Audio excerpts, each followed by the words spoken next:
Hello and welcome to my channel.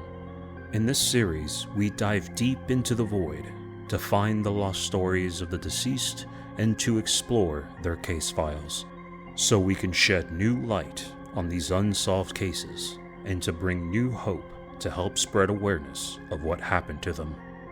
Join me as we explore the Lost Voice Files.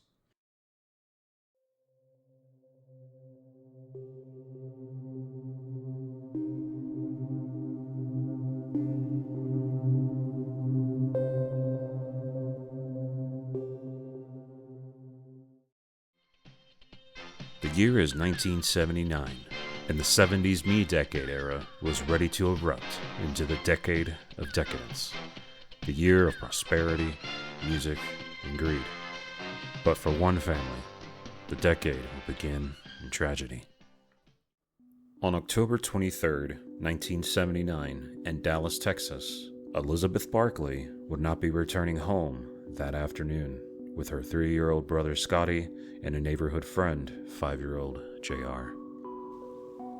The three were walking from their apartment complex to a local grocery store near the intersection of 2900 West Northwest Highway and Webb Chapel around 7 p.m. that evening. Dallas police stated that it was the midst of daylight savings, and so the children had plenty of time to be walking around that late in the evening.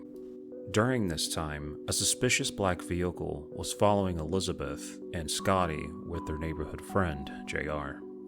Witnesses recalled that the vehicle was a 2-door black Buick with substantial damage to the bumper and an open trunk.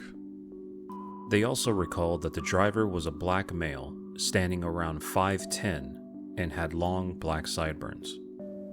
Eventually, the man in the Buick started to get closer to Elizabeth, and then started to harass her. After a few minutes of harassing, the man stopped the vehicle abruptly and then exposed himself in front of the children. Just as soon as he was done exposing himself, he grabbed Elizabeth by the arm and started to drag her into his vehicle, yelling at the little girl, telling her that he will drown her if she doesn't come with him. Later on in the investigation, officials believe the only reason why he said this to her is because they were less than half a mile from Backman Lake. After the short struggle, the abductor drove away with Elizabeth. Scotty and JR ran back to their apartment complex, where Scotty told his mother about Elizabeth's kidnapping.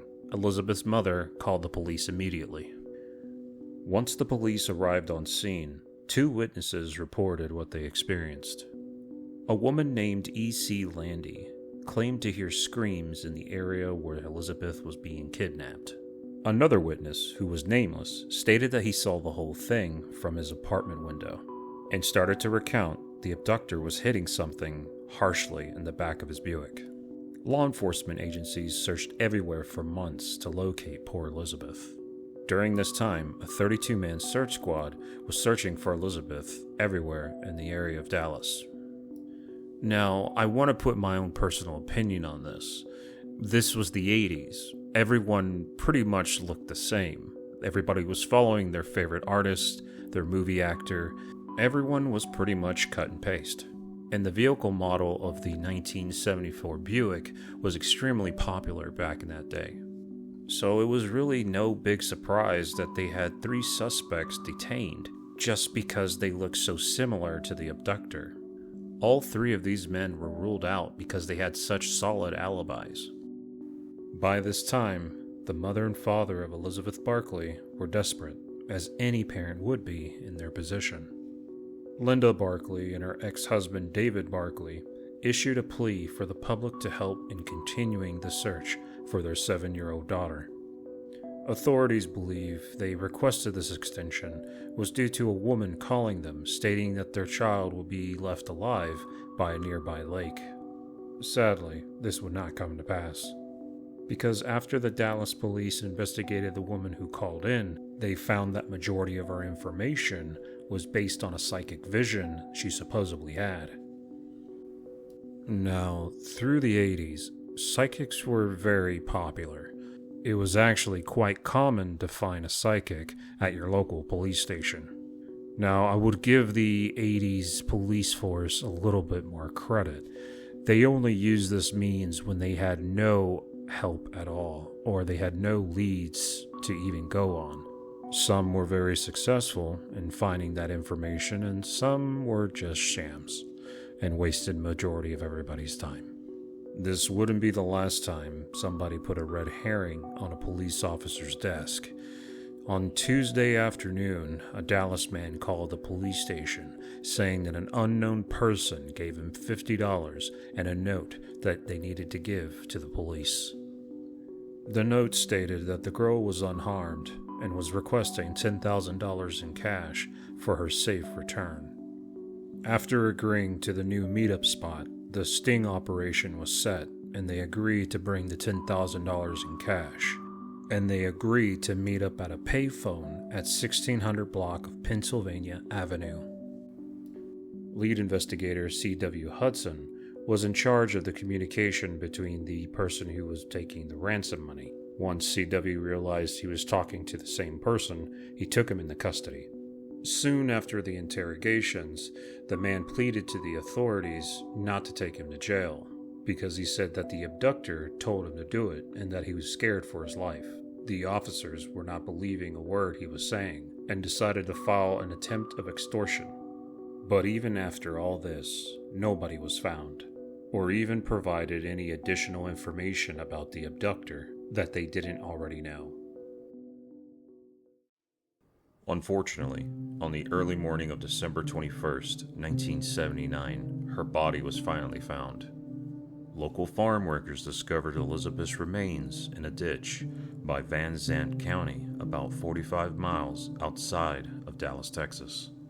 The clothing found on the body matched what she was wearing on the day of the abduction: white shorts, red and blue and white, halter top. Due to the body's advanced decomposition, dental records were needed to confirm and to identify if it was Elizabeth or not. After the confirmation of the dental work, they confirmed that the body's remains was indeed Elizabeth Barclay. The medical examiner ruled that the cause of death was due to gunshot wounds and has been recognized and recorded as a homicide. Elizabeth's remains were cremated on December 30th, 1979, and a memorial was held at the Restland Cemetery.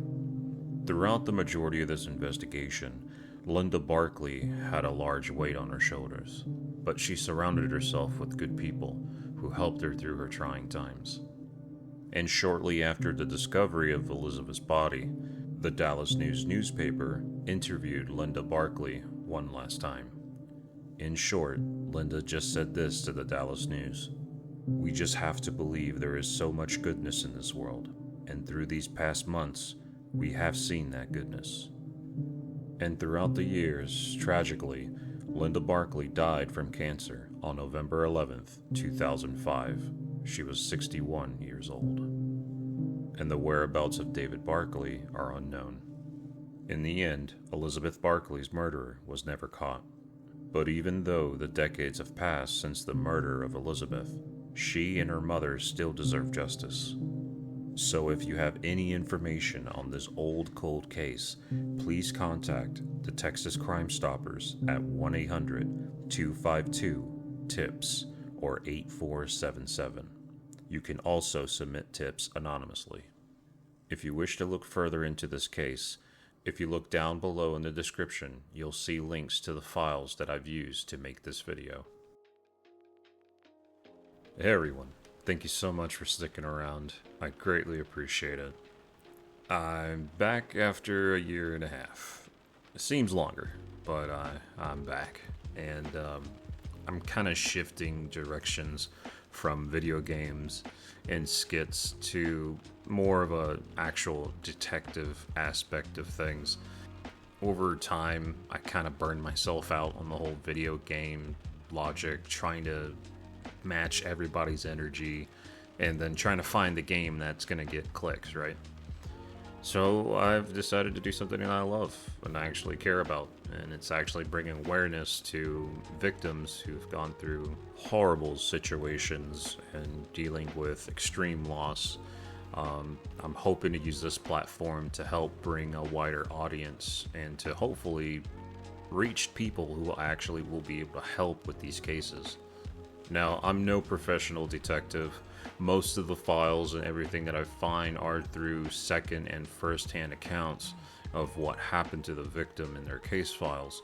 But I've pretty much developed a love for this based on, me going through school, trying to get my criminal justice degree, and realize that this is for me because I love helping people and I want to bring more comfort, or at least more eyes, to these innocent victims who've gone through so much.